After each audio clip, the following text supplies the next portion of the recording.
கர்த்தர் இப்படி சொல்றார், உன் மேன்மையை நான் பெருக பண்ணுவேன், உன்னை சீரும் சிறப்பு மாணவளாக நான் மாற்றப் போகிறேன், உன் பேரை பெருமைப்படுத்துவேன் என்று ஆபிரகாமுக்கு சொன்ன தேவன் உங்களுக்கும் சொல்லுகிறார்.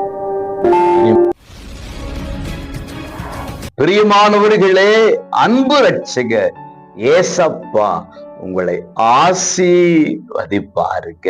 சங்கீதம் 71:21 என் மேன்மையை பெருக பண்ணி.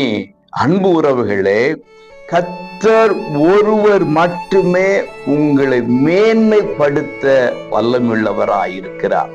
சில மனிதர்கள் உங்களை உயர்த்தி வைக்கலாம், ஆனா அதே மனுஷன் உங்களை தாழ்த்தவும் செய்வான். சில மனிதர்கள் உங்களை உயர்வாக பேசுவார்கள், புகழ்ந்து பேசுவார்கள், ஆனா அதே மனுஷன் உங்களை இகழ்ந்தும் பேசுவார்கள். உங்களை உயர்த்துகிறேன், முன்னேற்றுகிறேன் என்று சொல்லுகிற பலரும் காலம் சூழ்நிலை வரும்போது பின்னாக இழுத்து விடுவார்கள். கபடி இல்லாமல், கள்ளம் இல்லாமல், எந்த உள்நோக்கமும் இல்லாமல் மேன்மைப்படுத்துகிற ஒரே ஒரு உறவு ஆண்டவர் இயேசு மட்டும்தான். ஆமா, உங்களை அவர் மேன்மைப்படுத்தி இருக்கிறார், மேன்மைப்படுத்துவாராக. அவர் கொடுக்கிற மேன்மை இந்நாட்களில் உங்கள் வாழ்க்கையில் பெருக போகிறதா?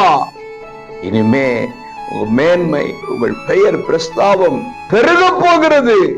பெரிதான தேவன் உங்கள் பெயரை பெருக பண்ணி, உங்கள் மகிமையை பெருக பண்ணி, உயர்வை கொடுத்து ஆசீர்வதிப்பாராக. God bless you.